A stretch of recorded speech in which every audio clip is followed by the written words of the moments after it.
Hey everybody, welcome back to another reaction video. Hope you're doing well. My name is Todd. This is Lucy Lawless, Breath of Life from Xena Warrior Princess. This video is requested by a Patreon subscriber. You too can join the Patreon. Link down below in the description will get you there. Throw a like in the video if you like it. Subscribe to the channel if you're new here. Hit that notification bell. That way you know when videos post immediately. You can come check it out. And let's go.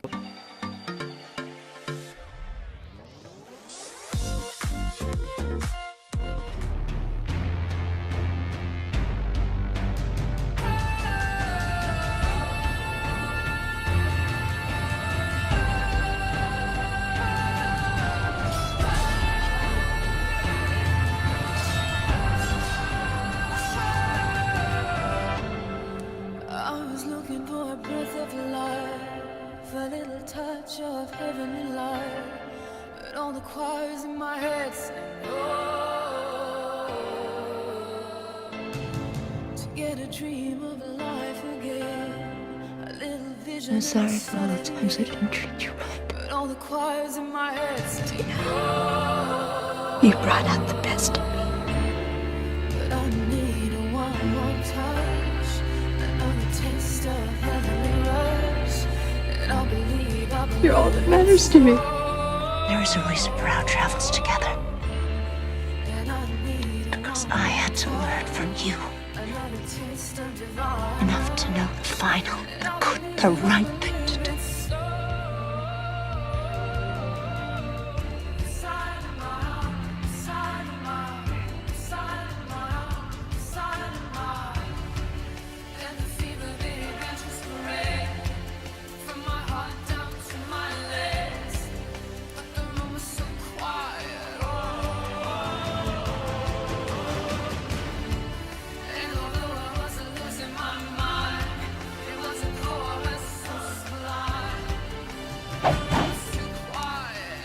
This is a sword.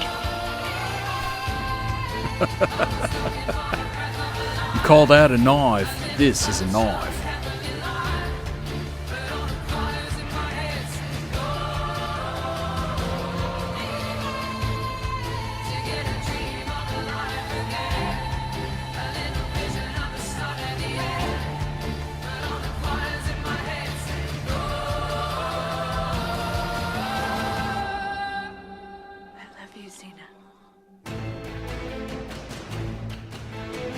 Alright, some of the props do look pretty bad, but I'm assuming a lot of that has to do with the fact that this was standard definition TV and the camera quality wasn't great back then, so you're missing quite a bit of detail and it just kind of softens everything. So I'm assuming that didn't help its case. But yeah, some of the props, not great quality. I'm not quite sure of the budget of this show. I should look that up. But yeah, just kind of missing a bit of it. It almost has kind of a LARPing feel to it.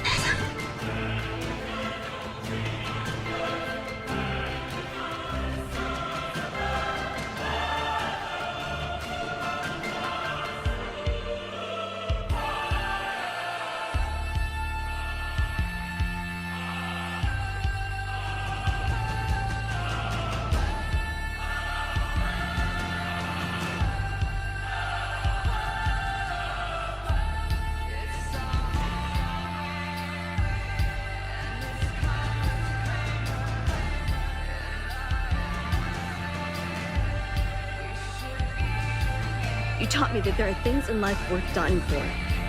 Things that hold a higher meaning than our own existence.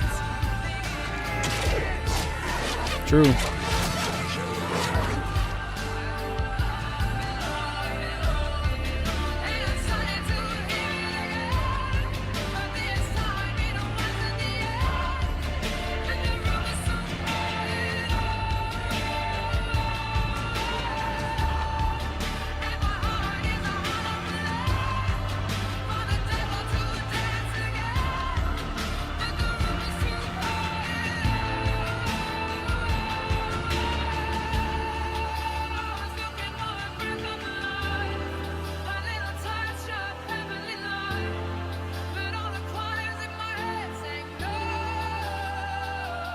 I'll always be with you, Gabrielle.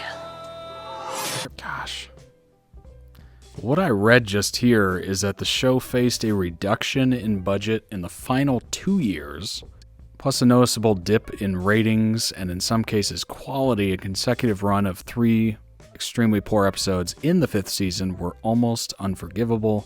The series thankfully never truly jumped the shark.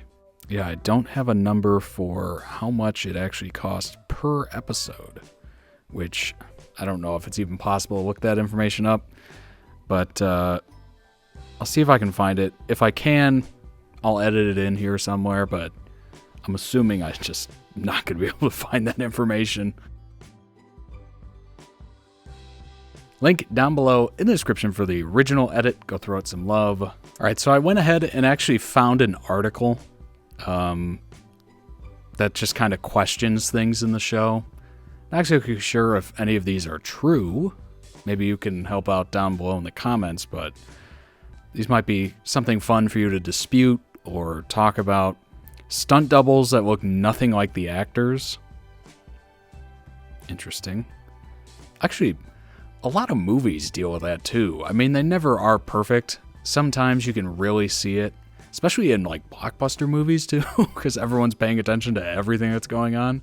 So you will see it if it's not matching up quite right. Lady armor. Oh my god. Chainmail bikini or boob armor. Several variations of the iconic outfit she sports when first appearing as a villain in Hercules, The Legendary Journeys, which I saw a couple episodes of that too. I think they were on at the same time, weren't they? Magical pressure points. I don't remember this, but apparently they just put their fingers on somebody and just they'd go down or whatever. Xena's superhuman abilities. Despite being a lowly mortal, she is able to hold her own against various creatures, demigods, and gods. Defying physics, leaping extraordinary distances, running up walls. I mean, yeah, but that kind of builds into the whole like warrior princess thing. Like she's been training forever. She's fought tons of things. So, I mean, is that really weird? Maybe, but I'm willing to forgive a lot of stuff. As long as it has a good story, who cares?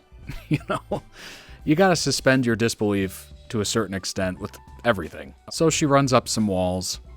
Okay. So she jumps crazy far. All right. Is it the most egregious thing? No. Is it a little off-putting? Maybe. But, I mean, you're watching a show called Xena Warrior Princess. Just accept whatever's happening. Season 5 as a whole. So, all right. I've seen this on a couple different web pages. What's your opinion on Season 5? Was it atrocious? Did it jump the shark? Was it unforgivable, as that other article put it? The American accents. So apparently it was filmed in New Zealand. That was actually one of my questions I was going to ask. Where was this filmed? Because the setting just looked amazing. But Danielle Cormack, who played Amazon Queen Epiphany, would later refer to her accent on the show as terrible. Overall, most of the cast did a pretty good job. Apparently they wanted, because it was produced by Americans for American audience, they wanted it to have an American accent. So every once in a while there might be a little twang in there that doesn't sound quite American. Apparently another criticism is everybody speaks the same language. I get it, you want to have multiple languages, maybe some subtitles going on, but it was a cheesy TV show, you know, made for, was it prime time? I can't even remember. I think by the time I saw it, it was like reruns in the afternoon. So to me, it was like, you know, it's just mindless entertainment. You can just sit down, watch, enjoy, you know, decent story, good characters.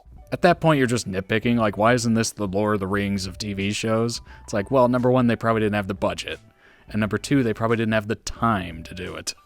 Clip show episodes. One of the few things Xena fans love about the series is its abilities to tell a powerful story of suffering and redemption while taking plenty of whimsical detours down campier paths.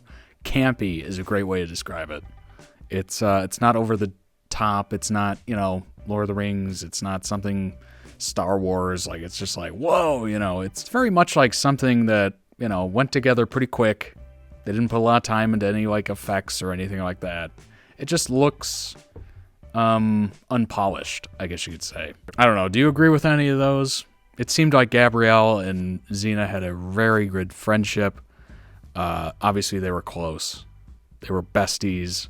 They were platonically in love, but it seemed like it kind of melded between that and a little bit of romance, if the writers wanted to do that, which apparently they didn't. Let me know your thoughts on all of those down below in the comments. I'm assuming you probably don't agree with most of them.